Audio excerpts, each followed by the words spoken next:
ये आकाशवाणी रायपुर है। प्रादेशिक समाचार बुलेटिन के साथ मैं अभिलाषा शुक्ला।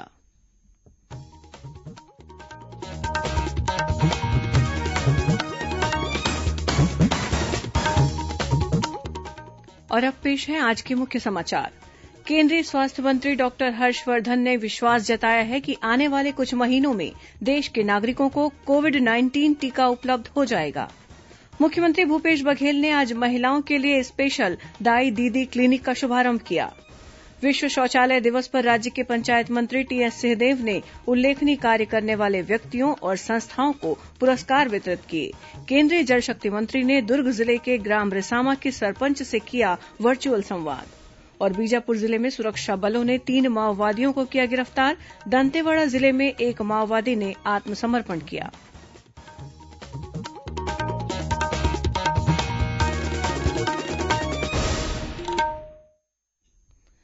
कोरोना महामारी के खिलाफ देश एकजुट होकर लड़ रहा है।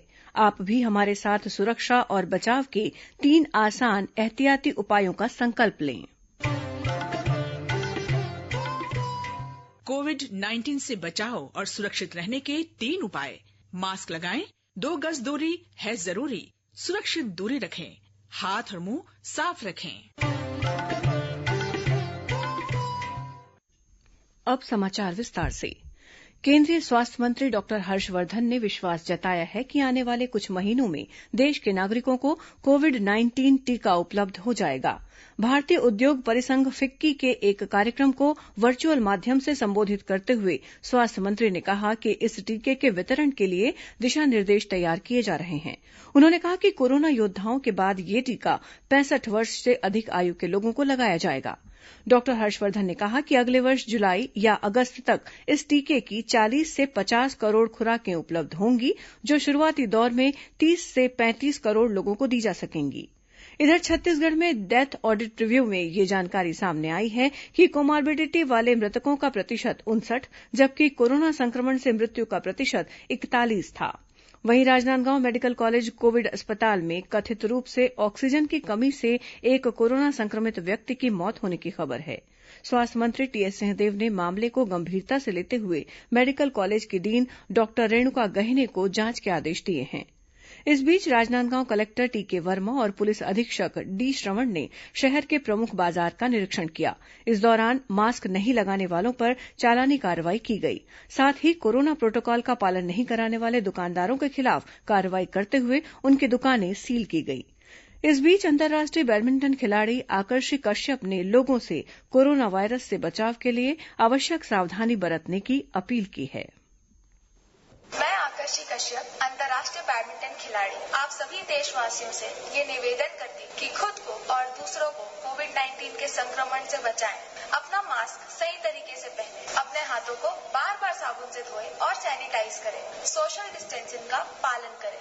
भीड़ भाड़ वाले इलाकों में जाने से बचें। इन्हीं सब तरीकों से हम कोविड-19 को जल्द से जल्द हरा पाएंगे।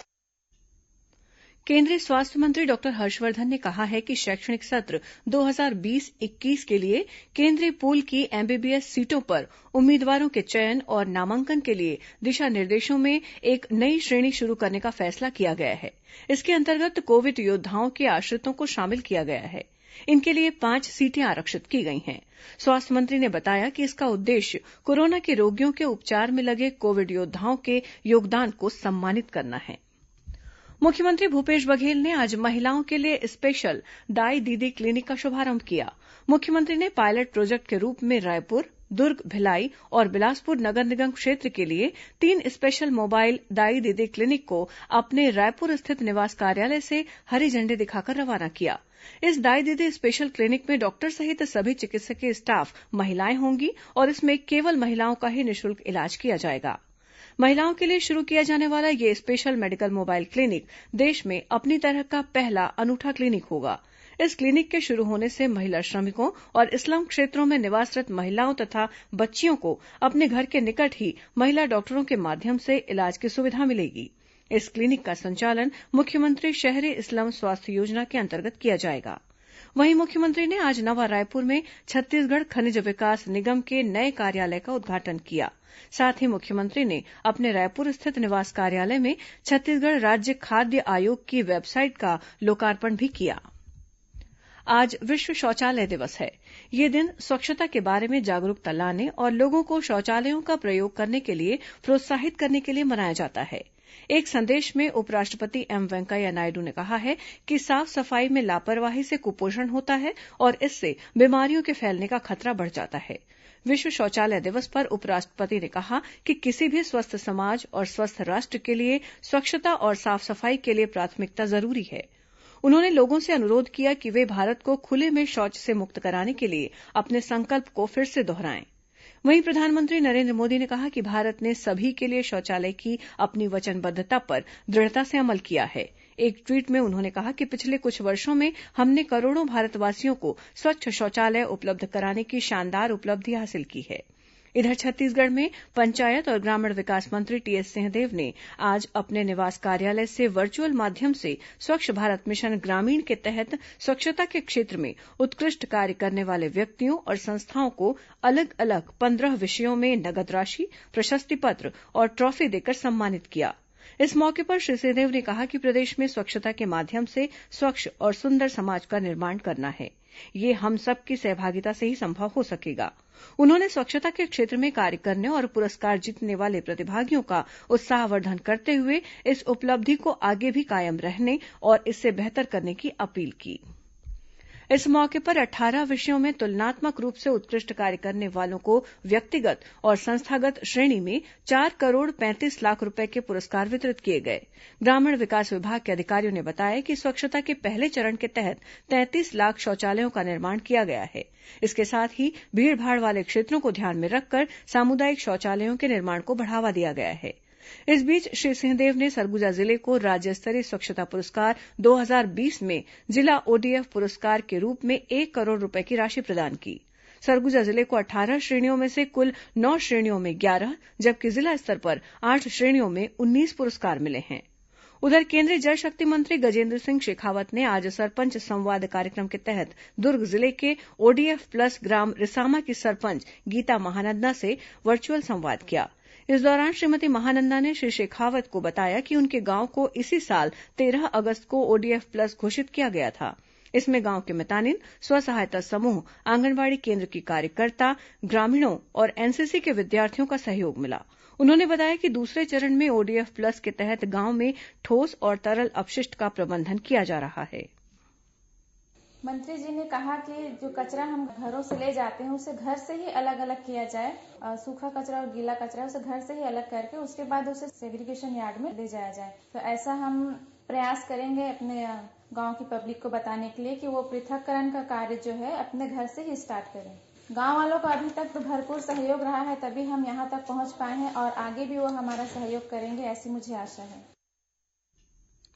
प्रादेशिक समाचार आप आकाशवाणी रायपुर से सुन रहे हैं। छत्तीसगढ़ की खबरों से है आपका वास्ता और खबरों की विश्वसनीयता से है हमारा वास्ता। आकाशवाणी समाचार रायपुर के प्रादेशिक समाचार बुलेटिन के साथ ही हमारे समसामयिक कार्यक्रम आप रेडियो के अलावा अपने मोबाइल पर भी सुन सकते हैं। आकाशवाणी समाचार फेसबुक, ट्विटर और यूट्यूब पर भी उपलब्ध है। हमारा Facebook page Chhattisgarh news on AIR, Twitter handle CGAIR news और हमारा यूट्यूब चैनल है छत्तीसगढ़ AIR न्यूज। तो अब रेडियो के साथ ही आपके मोबाइल के जरिए भी हम पहुंच रहे हैं आप तक। छत्तीसगढ़ की हर खबर के लिए सुनते रहिए आकाशवाणी समाचार। और अब आगे बढ़ते हैं बाकी के समाचारों की ओर। महाविद्यालयों और विश्वविद्यालयों में ऑनलाइन कक्षा से नहीं जुड़ने वाले छात्र परीक्षा नहीं दे पाएंगे। ऐसे में छात्रों को हर हाल में ऑनलाइन कक्षा में अपनी उपस्थिति दर्ज करानी होगी। उच्च शिक्षा विभाग ने सभी विश्वविद्यालयों और कॉलेजों को पत्र जारी कर कहा है कि पाठ्यक्रम में किसी भी प्रकार से कटौती नहीं की जाएगी। पुराने पाठ्यक्रमों के आधार पर छात्रों को ऑनलाइन पढ़ाया जाए। विभाग ने पत्र में स्पष्ट किया है कि ऑनलाइन कक्षा में छात्रों का जुड़ना अनिवार्य है। जो छात्र ऑनलाइन नहीं जुड़ेंगे उन्हें अनुपस्थित माना जाएगा। अगर छात्रों की उपस्थिति कम हुई तो उन्हें परीक्षा में बैठने नहीं दिया जाएगा। बीजापुर जिले में सुरक्षा बलों ने एक महिला सहित 3 माओवादियों को गिरफ्तार किया है। इनके पास से विस्फोटक, माओवादी वर्दी, नक्सली साहित्य और नगदी रकम बरामद की गई है। गिरफ्तार महिला माओवादी पर 2 लाख रूपये का इनाम घोषित था। उधर दंतेवाड़ा जिले में लोन वर्राटू अभियान से प्रेरित होकर एक माओवादी ने पुलिस अधीक्षक अभिषेक पल्लव के समक्ष आत्मसमर्पण कर दिया। भाजपा महिला मोर्चा की नवनियुक्त प्रदेश अध्यक्ष शालिनी राजपूत ने कहा है कि प्रदेश में महिला संगठन को एकजुट कर सशक्त बनाया जाएगा। श्रीमती राजपूत आज दंतेवाड़ा में पत्रकारों से बातचीत कर रही थीं। उन्होंने कहा कि प्रदेश में महिलाओं के साथ हो रहे अत्याचार के खिलाफ एकजुट होकर महिलाओं के हक के लिए लड़ाई लड़ी जाएगी। इससे पहले श्रीमती राजपूत ने मां दंतेश्वरी की पूजा अर्चना कर प्रदेश की सुख समृद्धि की कामना की। कोरिया जिले में हाथियों के दल ने खड़गवां क्षेत्र के कई गांवों की फसलों को नुकसान पहुंचाया है। मिली जानकारी के मुताबिक क्षेत्र के मंगोरा, बिरनीडांड, बेलकामार, भुसकीडांड, पटकोना, करिछापर, भुजबलडांड और जरौधा में कई ग्रामीणों के मकानों को क्षतिग्रस्त कर दिया है। वहीं हाथियों के हमले में एक पशु घायल हो गया है। हाथियों के दल ने क्षेत्र में धान, अरहर, बाजरा, सरसों, आलू, शकरकंद और उड़द की फसलों को बर्बाद कर दिया है। छत्तीसगढ़ सहित देशभर में छठ पर्व श्रद्धा और उत्साह से मनाया जा रहा है। छठ पर्व के दूसरे दिन आज शाम खरना पूजा की जाएगी। इस दौरान व्रती और श्रद्धालु सूर्य देवता की आराधना कर उन्हें खीर, पूड़ी और फल अर्पित करेंगे। छठ व्रती खरना प्रसाद ग्रहण करने के बाद 36 घंटे का निर्जला उपवास रखेंगे, जो शनिवार सुबह उगते सूर्य को अर्घ्य देने के साथ संपन्न होगा। कल सूर्य को सांध्य अर्घ्य दिया जाएगा। 4 दिन का यह पर्व शनिवार सुबह अर्घ्य के साथ संपन्न हो जाएगा। कोरोना संक्रमण के खतरे के मद्देनजर सभी श्रद्धालुओं को बचाव से संबंधित आवश्यक दिशा निर्देशों का पालन करने को कहा गया है। राज्य सरकार ने छठ पर्व को लेकर विशेष दिशा निर्देश भी जारी किए हैं। इस बीच मुख्यमंत्री भूपेश बघेल ने प्रदेशवासियों को छठ पर्व की बधाई और शुभकामनाएं दी हैं। उन्होंने लोगों से अपील की है कि वे छठ पूजा के दौरान कोरोना संक्रमण से बचाव के लिए जारी दिशा निर्देशों का कड़ाई से पालन करें। वहीं राज्य सरकार ने छठ पर्व के अवसर पर कल सार्वजनिक अवकाश की घोषणा की है। इस आदेश के तहत अब राज्य सरकार के कार्यालय और संस्थाओं में कल छुट्टियां रहेंगी। उधर बिलासपुर में महापौर रामशरण यादव ने छठ घाट का निरीक्षण किया। महापौर ने बताया कि कोरोना संक्रमण को देखते हुए इस साल यह पर्व भव्यता के साथ नहीं मनाया जा रहा है। फिर भी व्रती महिलाओं की सुविधा के लिए घाट की साफ सफाई कराई जा रही है ताकि उन्हें किसी भी प्रकार की समस्या न हो। पूर्व प्रधानमंत्री श्रीमती इंदिरा गांधी की आज जयंती है। इस मौके पर प्रदेश में विभिन्न कार्यक्रम आयोजित किए जा रहे हैं। मुख्यमंत्री भूपेश बघेल ने अपने रायपुर स्थित निवास कार्यालय में स्वर्गीय गांधी के चित्र पर माल्यार्पण कर श्रद्धांजलि अर्पित की। उधर विधानसभा अध्यक्ष डॉक्टर चरणदास महंत ने विधानसभा परिसर स्थित सेंट्रल हॉल में पूर्व प्रधानमंत्री इंदिरा गांधी के तैलचित्र पर श्रद्धासुमन अर्पित कर उन्हें याद किया। खरीफ फसल की कटाई के बाद रबी फसलों की बोनी पूरी हो चुकी है। प्रधानमंत्री फसल बीमा योजना के तहत प्राकृतिक आपदाओं से होने वाले नुकसान की भरपाई के लिए किसान आगामी 15 दिसंबर तक फसलों का बीमा करा सकते हैं। ऋणी और अऋणी किसान जो भूधारक और बटाईदार हैं, वे प्रधानमंत्री फसल बीमा योजना के तहत सम्मिलित हो सकते हैं। किसानों को निर्धारित प्रपत्र में हस्ताक्षरित घोषणा पत्र बीमा की अंतिम तिथि 15 दिसंबर के 7 दिन पूर्व संबंधित बैंक में अनिवार्य रूप से जमा करना होगा। आबकारी विभाग में करोड़ों रुपए के घोटाले के आरोप में फरार ओएसडी समुद्र सिंह को आर्थिक अपराध अन्वेषण ब्यूरो ईओडब्ल्यू की टीम ने आज राजधानी रायपुर के पास बोरियाकला स्थित निवास स्थान से गिरफ्तार कर लिया है।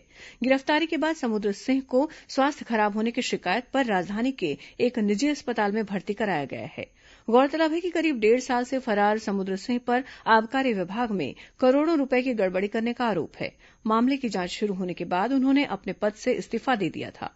ईओडब्ल्यू ने समुद्र सिंह की गिरफ्तारी के लिए 10,000 रुपए का इनाम भी घोषित कर रखा था। दुर्ग जिले के भिलाई 3 में कल देर शाम हुई एक सड़क दुर्घटना में मां बेटी की मौत हो गई। मिली जानकारी के मुताबिक राष्ट्रीय राजमार्ग पर सड़क पार कर रही मां बेटी को एक तेज रफ्तार कार ने टक्कर मार दी। इस हादसे में मां की मौके पर ही मौत हो गई, जबकि इलाज के दौरान आज सुबह बेटी ने भी दम तोड़ दिया। उधर कोरबा चांपा मार्ग पर पताड़ी फ्लाई ओवर ब्रिज पर हुई सड़क दुर्घटना में एक व्यक्ति की मौत हो गई, जबकि 3 अन्य लोग गंभीर रूप से घायल हो गए हैं। और अब पेश है मौसम का हाल। प्रदेश के कुछ हिस्सों खासकर सरगुजा संभाग में कुछ जगहों पर आज तेज हवाओं के साथ बारिश हो रही है। मौसम विभाग के मुताबिक प्रदेश में दक्षिण पूर्व से आ रही नमी युक्त और गर्म हवा के कारण हल्के बादल छाए हुए हैं। इसके कारण तापमान में भी वृद्धि दर्ज की गई है। आने वाले 24 घंटों के दौरान प्रदेश के तापमान में विशेष परिवर्तन होने की संभावना नहीं है। कुछ स्थानों पर हल्के बादल छाए रहेंगे, वहीं 1-2 स्थानों पर गरज चमक के साथ बौछारें पड़ सकती हैं। अब कुछ अन्य खबरें संक्षिप्त में। राज्यपाल अनुसुईया उइके ने शहीद नंदकुमार पटेल विश्वविद्यालय रायगढ़ के कुलपति पद पर प्रोफेसर डॉक्टर ललित प्रकाश पटेरिया को नियुक्त किया है। छत्तीसगढ़ के प्रसिद्ध कवि पंडित विनोद कुमार शुक्ल को जन कवि नागार्जुन स्मृति सम्मान प्रदान किया गया। अजितेश पांडेय ने आज रायपुर स्थित चिप्स कार्यालय में अतिरिक्त मुख्य कार्यपालन अधिकारी का पदभार संभाल लिया है। इसके पूर्व श्री पांडेय छत्तीसगढ़ श्रम कल्याण मंडल के आयुक्त के पद पर कार्यरत थे।